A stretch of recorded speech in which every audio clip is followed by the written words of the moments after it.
Hi అండి, నేను మీ విజయ. గుని రసోయిలో అందరికీ స్వాగతం, సుస్వాగతం. ఈరోజు నేను మీకు ఎంతో మంచి ఈవినింగ్ స్నాక్స్ చెప్తాను. ఇది దేంతోనో తెలిసిన మన ఇంట్లో ఎంతో కూస్తో రైస్ మిగిలిపోతుంది, వండిన రైస్.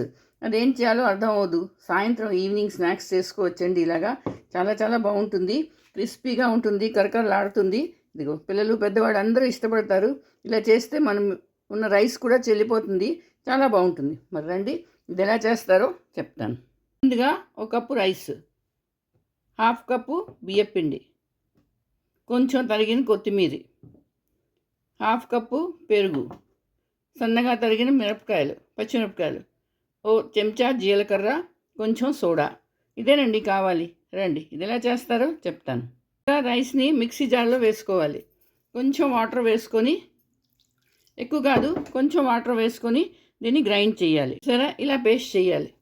ఇప్పుడు ఇందులోని హాఫ్ కప్పు పెరుగు, అలాగే హాఫ్ కప్పు బియ్యపిండి చూసుకొని వేసుకోండి ఎంత కావాలో. మరీ గట్టిగా అయిపోకూడదు, అలా అని మరీ పలుచగా కూడా ఉండకూడదు. సన్నగా తరిగిన పచ్చిమిరపకాయలు ఒకటి ఉంటే చాలు, మీ క్వాంటిటీ చూసుకోండి. అలాగే కొత్తిమీర, జీలకర్ర, ఒక స్పూన్ జీలకర్ర, కొంచెం తినీ సోడా, ఇంతే. మరి ఎక్కువ వేయకూడదు, వేస్తే నూనె పీల్చేస్తుంది. ఇది బాగా కలుపుకోవాలి. మీకు అవసరం పడితే కొంచెం నీళ్ళు వేసుకోండి. ఇలా కలుపుకోవాలి. ఇప్పుడు ఇందులోని తగినంత ఉప్పు వేసుకొని బాగా కలుపుకోవాలి. చెంచాతో కలుపుకొని, చేతితో కలుపుకోండి, ఎలాగైనా కలుపుకోండి. ఇగో ఇలా ఉండాలి.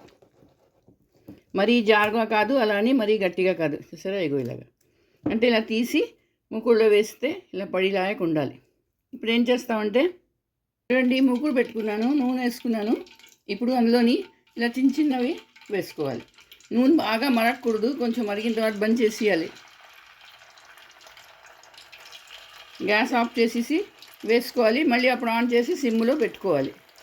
చూసారా, ఇలా వేయించాలి. సిమ్లోనే వేయించాలి, హైలో పెట్టకూడదు.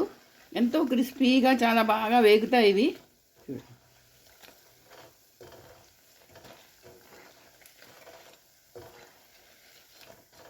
మీరు హైలో పెట్టి వేయిస్తే మీదనైతే వేగిపోతాయి, లోపల వేగవు. కానీ ఇలా పెట్టి వేయిస్తే మాత్రం చాలా క్రిస్పీగా వస్తాయి. చూడండి, గోల్డెన్ బ్రౌన్ కలర్ వచ్చేసాయి. చూసారా ఎంత బాగా వేగాయో. ఈ కలర్ రావాలి, క్రిస్పీగా చాలా బాగుంటాయి. తినాలి గుద్ది ఇంకా తినాలనిపిస్తుందండి, ఎంత తింటే అంత. ఇదిగో చూడండి. ఇప్పుడు దీన్ని నేను బౌల్లోకి తీసుకుంటున్నాను. సౌండ్ చూడండి ఎంత బాగా వస్తాయో. సరే, మీద నుంచి క్రిస్పీగా, లోపల సాఫ్ట్గా చాలా బాగుంటాయి. ఇగో చూడండి.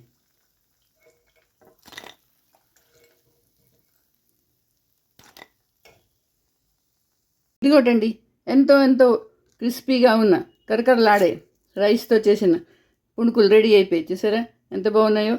ఇది సాస్తో కానీ పుదీనా చట్నీతో కానీ తిన్నారనుకోండి, ఆహా ఏమి రుచి అని మీరే అంటారు. అంత బాగుంటాయండి, తినగుద్ది ఇంకా తినాలనిపిస్తుంది. ఇంకా చూడండి, దేంతోనే తినొచ్చు. ఈవినింగ్ స్నాక్స్ పిల్లలకి ఇచ్చారనుకోండి, చాలా బాగుంటాయి. మరి మీరు చేసుకోండి, అందరికీ చేసి పెట్టండి. నా వీడియో నచ్చితే తప్పకుండా లైక్, షేర్ చేయండి. అలాగే కమెంట్స్ చేసి చెప్పండి. మళ్ళీ ఇంకో వీడియోతో కలుస్తాను. అంతవరకు సెలవు.